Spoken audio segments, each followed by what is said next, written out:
Near Mint Condition, the home of collected editions.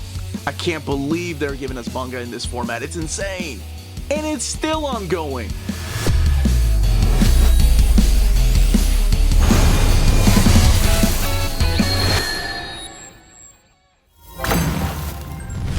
Hey guys, this is Tik Tok Tina, and today on Near Mint Condition, home of collected editions, I'm going to be reviewing or giving you a look of They Were 11 from Denpa Books.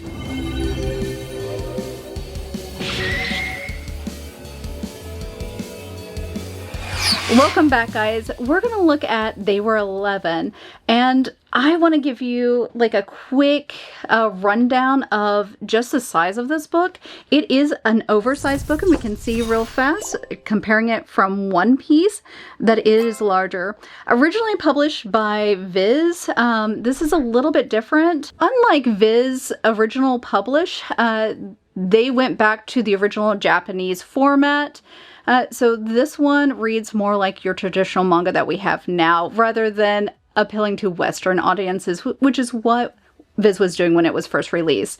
This comes from Denpa, and it's by Moto Hagio, one of the queens of original shoujo. It is a stunning oversize, and we do have some color pages in the front, including a poster, which was unusual. It is a nice matte paper, and it retails for $19.95. It is rated teen 13 plus. On the back side, we see all the 11, and then on the front, we've got again the 11 with our main protagonist, I would say, featured heavily. So let's get into it. Let's talk about They Were 11 by Moto Hagio, one of the queens of shoujo. This isn't your typical love story, which is what you think about shoujo. This is a more space adventure, but it's geared, so shoujo doesn't just mean like love interest. It also means comics geared for girls. And you have the more adult version of josei, which is comics geared towards older women. When we open this up, we can see that it has these lovely French flaps. And what's this? This is a preservation page, essentially. The inside is this wonderful silver foil. I wouldn't say it's foil, but silver. And you have some of the cadets. We have a wonderful fold-out poster, which is the back cover. And this isn't the front cover. This is this is not the front cover. This is actually just original artwork for They Were 11. But the back of this is the same as this poster here.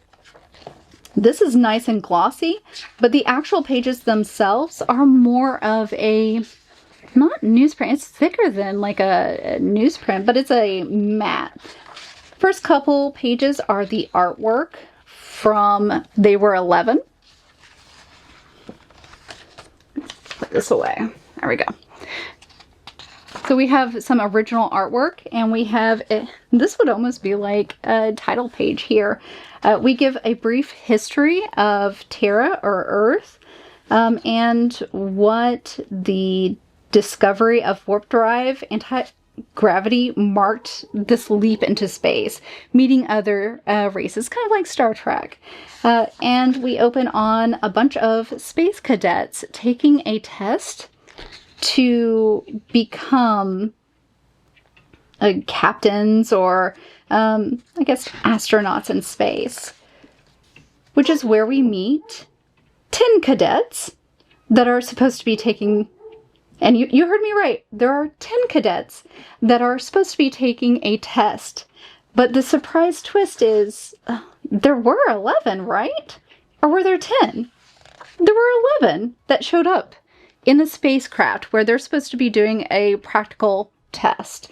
You're going to be stuck on a spaceship for a number of days, and you're going to be watched and basically observed on how you complete a mission.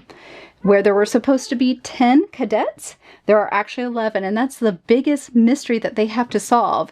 Is this part of the test? Did someone sneak in? what is that 11th person doing, and who actually is that 11th person that's not supposed to be there, because none of these test takers actually know each other.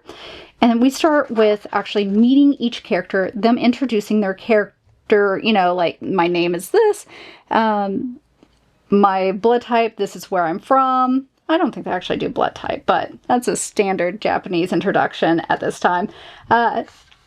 We meet the two main characters that will really lead the charge in this. We have Tada, this black-haired teenager here. And then we have Troll, which is this long-haired character here. Now, we are dealing with alien species as well as Terrans, which are Earth people or Earthlings. And we find out that there's not just men, there's not just women, there are non-gendered aliens in here. And that's the big contention for Frol in this, is that they are technically non-gendered at this point in time. Once they reach adulthood, they will either become male or female. And their society rather, is geared on, you know, if you're male, you get these types of jobs. If you're a woman, you're relegated to having these types of jobs, or being the third wife or the fourth wife. So it's different cultures, different alien races, and different history, all contained with this one ship trying to solve this mystery of who's the 11th member. Is this part of the test? And unfortunately, that's not the only thing they need to solve. They are hit with, unfortunately, a situation that occurs where they might die due to certain things that are happening on the ship. So they've got a twofold problem. Who's this 11th? Are they the one that sabotaged the ship? Which one? It's basically like coup. Who is against us? Is this person against us? Why is this person, the motivations of this person on the ship? It's a good whodunit mystery thriller in space. This is only one part of the manga.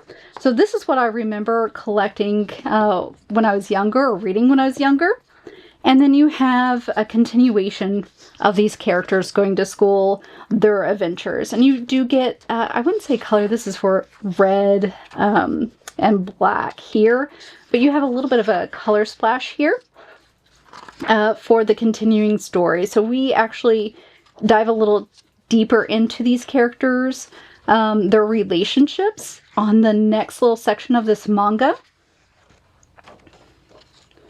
Oh, it's beautiful. I love when they put little tidbits of color in here, because a lot of these mangas were released in serialization and magazines, where sometimes if they were highlighted, the mangaka had to provide a couple splash pages of color to introduce or draw the eye of the reader. So I always love when they do these colorations for us, and it isn't just, you know, in black and white. I love this. This is an older comic. And again, this is by Denpa. This is the first edition of They Were 11. It is oversized. And again, we have this little protector here. And we have the rest on the end page, the rest of the 11. And you have a little bit about Moto Hagio, the author, mangaka. And you have the back page here. This is teen or 13 plus, and I've already pointed out the French flaps here, but I also want to point out, I love this spine here, this color. I wanted to point out right here, you see that glue, but it is in fact sewn. You see these like little bunches of pages, so this is a sewn binding, and it's oversized.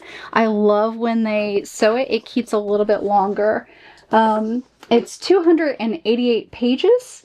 From Denpa Books, and I waited for this book forever. It did come out in April. So if you love older manga, if you love that sort of space theme, check this out. And that, as they say, is that. And if you're interested in purchasing this book, please check out our sponsor. CheapGraphicNovels.com, your online home for graphic novels and collected editions up to 50% off cover price. They have excellent shipping and prompt and helpful service. Check out their bargain deals for up to 90% off cover price. And don't forget that CGN also takes pre-orders. That way you don't miss out on the hottest releases. And they are currently running a special promotion for you Minties. If you're a first-time customer, after receiving your order confirmation email, reply back to that email and let them know Near Mint Condition sent you their way. They will then apply a free shipping promotional credit to your next order in the US. Cheap Graphic Novels, your source for the hottest books with the kind of deep discount, quality shipping, and customer service that will keep you coming back for more. And that was my overview of They Were 11 by Moto Hagio, one of the queens of shoujo. Did you read this before? Did you own the original release? What would you like Denpa Books to publish next? Please leave a comment down below, like and subscribe. Thank you.